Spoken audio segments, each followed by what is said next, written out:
अनेक स्वप्न उराशी काढून संसाराच्या यशस्वीसाठी आज जन्म फिरत राहतात. जीवन संसाराचे उत्तर संसार या प्रवाहात उडी ठोकावी आणि निस्वार्थ शिंपणाने या संसार विधीवर बहर आणावं. हेच आम्हा स्त्रियांचं कर्तव्य नाही का? पण माणसाचं मन हे आशावादी असतं आणि त्या सुख म्हणजे काय ते उठवेल आणि कर्तव्य या प्रश्नाचं उत्तर शोधतात. मानवाचं जीवन असं पण शेवटची मात्र करायला मुळात आपण आपल्या जीवनात जेवढं सामर्थ्य मानलं अगदी त्यावरच आपण हा साधारण मी माझा संसार सुखाचा आणि समृद्ध करण्याचा प्रयत्न करते. पण आजचा दिवस आहे तो फार आगळा आणि वेगळा.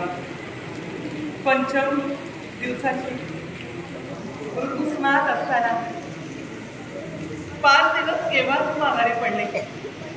याच्या पलीकडे जाऊन या ऋतुस्नानाच्या वेळी प्रत्येक सौभाग्यवती स्त्रीनं आपल्या मस्तकी कुंकुमार्पण करू नये.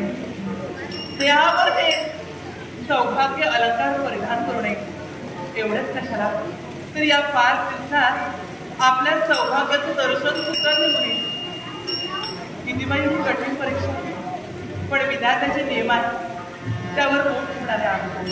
पण त्याची पलीकडे जाऊ पंचम दिवसाची असताना आजचा हा दिवस प्रातःकाली उठले, सज्जल अशा तऱ्हेचं स्नान केलं, स्वतः सुचिरीभूत झाले. हा माझा सारा महान सुचिरीभूत केलाय. आणि आता फक्त आणि फक्त आशा आहे त्यांच्या येण्याकडे. 5 दिवस झाले त्यांचं दर्शन सुद्धा घेतलं नाही. आणि केव्हा एकदा त्यांचं दर्शन घेतलं, त्यांचे डोळे करून केव्हा एकदा मुखगमन पाहिजे.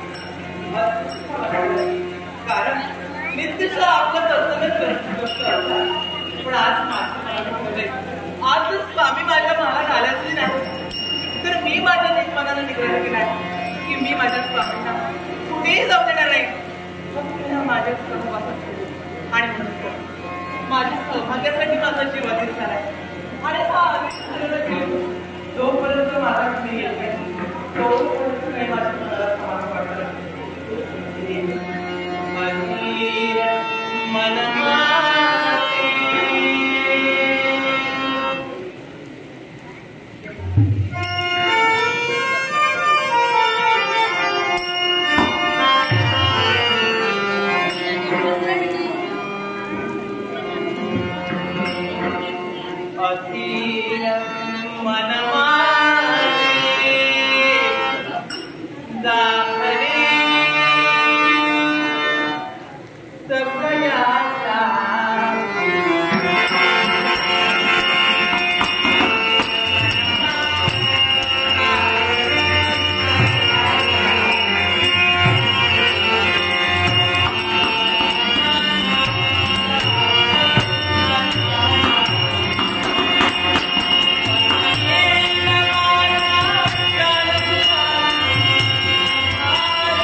Gracias.